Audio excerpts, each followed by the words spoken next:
ఇప్పుడు పడిశం 10 రోగాలు పెట్టాడు. పెట్టంటారు ఎగ్జాక్ట్లీ. ఇది ఎవరు చెప్పారో కానీ ఈ పడిశం 10 రోగాలు పడిశం అంటే ఎలర్జీ యాక్చువల్గా ఎలర్జీ అది.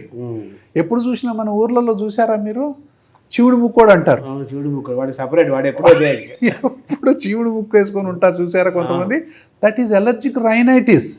That is the beginning of asthma. చిన్నపిల్లలు చూస్తుంటాం మనం. వాళ్ళు ఎప్పుడు చూసినా కారుతా ఉంటుంది. ఇప్పుడు మనకి బాగా వాడు ఐఏఎస్ ఆఫీసరో ఏదో మినిస్టరో ఏదో ఇంకేదో పెద్ద డాక్టర్ పైకి వచ్చిన తర్వాత వీడు మా ఊర్లో చీవుడు ముక్కులు తిరిగేవాడు, నువ్వు గుర్తుపట్టలేదు, నువ్వు ఈరోజు చాలా క్లాస్గా బెంజ్లో తిరుగుతున్నావు అంటుంటారు. సో అంటే ఊర్లలో కామన్ అప్పట్లో. కామన్ అంటే అప్పట్లో చాలా తక్కువ శాతంలో ఈ కేసులు ఉండేవి. ఊర్లో మీరు చూసే ఉంటారు, ఎవరికైనా ఆస్తమా ఉందంటే ఆ ఊరు మొత్తం తెలుస్తుంది. అంతే కదా. ఎందుకంటే వాళ్ళు అనుభవించే నరకం. కాసేపు నడిస్తే ఆయాసపడిపోవటం, ఎప్పుడు చూసినా దగ్గటం, ఎప్పుడు చూసినా ఆయాసం రావటం, ఇంత ఉమ్ములు వేసుకుంటూ కూర్చోవటం. సో అలా చేస్తుండేవాళ్ళు.